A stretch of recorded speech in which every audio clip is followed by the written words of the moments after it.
Greetings everybody, it's Base6286 and we're back with more Etrian Odyssey. And I think I've concluded that I'm way too excited to be playing this game, because this is the second time I forgot to turn on my recording, and I've gone through an episode and done a bunch of stuff and then been like, oh crap, I didn't record what I just did. So, that being said, I've made sure everything is working right now and we're actually recording this episode. Also, for some things to note, we've accomplished a couple things that I accidentally saved and can't go back and redo.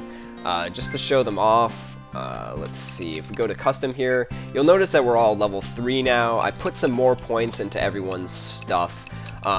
For myself here, I'm going for the skill Smite, which is right here, which is a nice attacking, a very awesome attacking skill for the Protector. So in order to get that, I need shields and fortify. So to get fortify, we need shields and defense. So that's kind of what I'm working on now, is getting fortify. For Jaichi, we're going for the skill first turn, which is right here. So for that, we need to put stuff into trickery and quicken. So that's what I'm working on right now.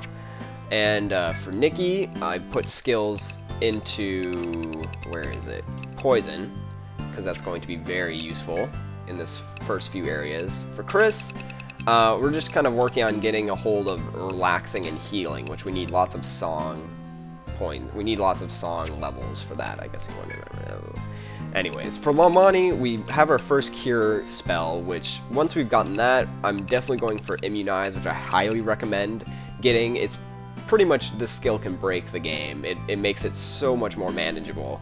So if you have a medic, which I'd highly recommend having, definitely go for Immunize once you finish off getting your first cure ability. So that's all of that in a nutshell. So let's head back into the forests and finish off mapping this place. I'll just skip through that. Alright, so let's head on this way first. We'll finish off the bottom area. There's an interesting and somewhat tough enemy down here that I want to try and show off while we're... God, don't turn all the way around. What am I doing? I'm leading the party poorly. But yeah, there's a very tough enemy around these bottom sections of the labyrinth. So, well, okay, I'm not going to run into an enemy encounter. And as I say that... Oh, it's just moles again. Well, that's boring. Let's do this. Have Nikki fire the wood fly, and everyone else can kind of go after the mole. Ah, man. And people are still picking on Jaichi. Poor Jaichi. And dead. Ah, yes. Alchemists are quite powerful in the beginning part of this game. Alright, and let's check this area out. As you continue down the path, you find red fruit growing on the wall of trees. It hangs just within reach, seemingly daring you to pluck it and take a bite. Ooh. You consider for a moment whether or not to eat the fruit. Let's go ahead and eat it, see what happens. The fruit's sweet juices slid down Base's throat. Oh, alright. So yeah, luckily that wasn't poison fruit, but if you noticed, I talked about me recovering HP. Usually when you encounter events like that, the person affected is either all of your party, the person in the front of your party, or the person in the rear of your party. So just something to keep in mind, I guess. So anyways, let's try and explore this area a little bit and see if we can run into... oh, here we go. Okay, if you run into one of these things, if you don't have an alchemist or any kind of elemental attacks, run, because you will not be able to fight them. These guys have insane defense. Physical attacks at this point will probably do about 1 damage, and they have about 40 health, so there's really no way that you're going to take them down if you're only around level 3. If you have an alchemist, though, one shot of a fire or thunder spell, or even an ice spell, I think should work rather nicely. I think we're going to need some healing down here, so... Alright, Lomani, you're up. I'm still doing well, so we'll just heal Jaichi. And luckily, you don't need to actually map out or like walk on every single tile of the labyrinth here, so we're just gonna close off this area because I know it's kind of shaped like this. If you walk in here, you'll get another little automatic event that'll prompt you to take a rest. God, it'll prompt you to take a rest there. So, I mean, I'm trying to do too many things at once. When it prompts you to rest, if you do, you'll wind up into a battle with a couple of very tough enemies at this point. So I'd recommend just avoiding that place for now. We'll probably go back there later and deal with it, but right now, no. Let's do this. I don't think I've mentioned it yet, but I really love the battle music in this game. It's really good. I like all the music in this game, to be honest. It's really solid stuff, but the battle music in particular is pretty awesome. We'll get to hear much more of it later.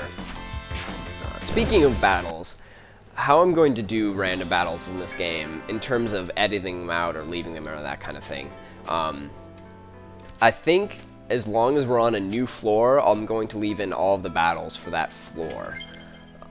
Because the battles in this game are a huge aspect of it, and I don't want to just cut all of them out. I mean, exploring's a big part too, but the battles, I mean, you're pretty much exploring or in a battle, so I want to leave as many battles in as possible without it getting, you know, like a bother or something like that. So I think as long as we're on a new floor, I'm going to leave the battles in for the most part. And if we once we pass that floor, we're gonna have to go back through floors again. But I'll cut out random battles for floors we've already explored. Unless there's some random new enemy that shows up, which might happen. There's a couple of floors that have really rare enemies that are hard to find. So yeah, that's that. Also, I don't think I've mentioned this yet, but I am going to be doing 100% of this game. And I mean 100%, so we're going to be finding every enemy, finding every item, creating every kind of equipment, doing everything possible, which, trust me, that's going to be quite the task. There's a lot of tricky stuff in this game, but it's definitely possible. I've actually never 100%ed this particular game. I've fully completed the second one, but not the first one here, so that'll be fun. Yeah, let's check this place out. While walking through the forest, you find something furry at the trail's end. Initially thinking it a creature, you lower your guard upon realizing it's a boot. Okay, could it have belonged to an adventurer? You weigh the options of picking up the dirty boot or leaving it where it lies. Let's look around. You thoroughly inspect the area around the boot. A close look reveals torn clothes and reddish stains on the ground. The signs point to dangerous beasts lurking nearby. Eyeing the boot, you wonder whether picking it up is worth whatever danger is in store. Yeah, let's pick it up. Pick up the boot. You gingerly pick up the dirty boot. It's rather heavy due to the ivory-colored stones its previous owner hid inside. Ooh, you can get a white stone. As you marvel at the stones, the ground begins to shift unnaturally. The dreadful monsters who likely killed the boot's owner ambush you. Oh, well, crap. Moles appeared, and they blindsided us. Oh, no. Oh, well, that's good. That's not good. Well, crap. Let's do this. I think attacking would be better at this point. Let's fire this guy. Attack. And you need to heal Jaichi right now. Or he could die. First death of the game! I'm sorry, Jaichi. I didn't mean for it to happen. Oh, man. And that's what's dangerous about this little event here. You get a white stone, which is rather nice to have, but you get ambushed by moles, which is not so nice. Because these guys are powerful. Oh well, at least we finished mapping everything out. So, that's kind of good. We can just talk to the guard and get on out of here. And as you can see, Jaichi gets no experience, and now he's going to be behind everyone. God dang it. And we discovered a new item, which is a white stone. Cool beans. How are we on time? Alright, not too bad. Alright, finish mapping out that. Ooh, pushing right buttons is a good feeling. Alright, so now that we've completed our map, essentially, we're missing some walls there. I'll fill that in later. We have to talk to the guard here. As you stride through the forest, you meet the soldier still guarding his post. Once he notices your presence, he hails you cheerfully. Got your map all in order, have you? In that case, you've got my permission to proceed. The soldier stands to one side and waves you through as if passing the torch to you.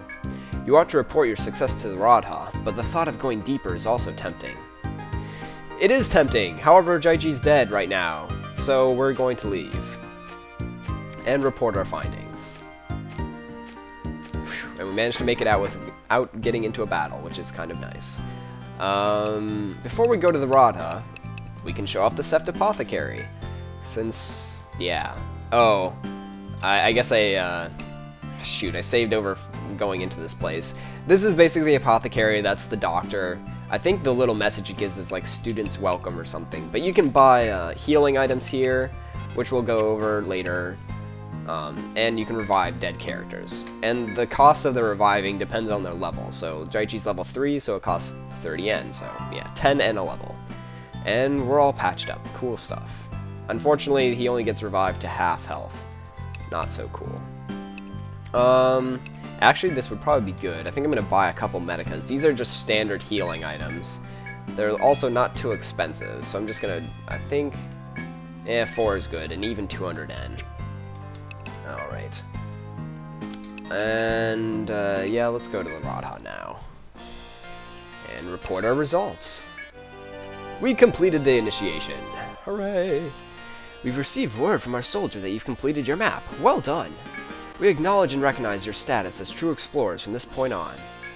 You belong to the Dragoon Guild, correct? Let me give you the standard reward. Take this to Shilika's goods. She'll sell you items necessary for your adventures.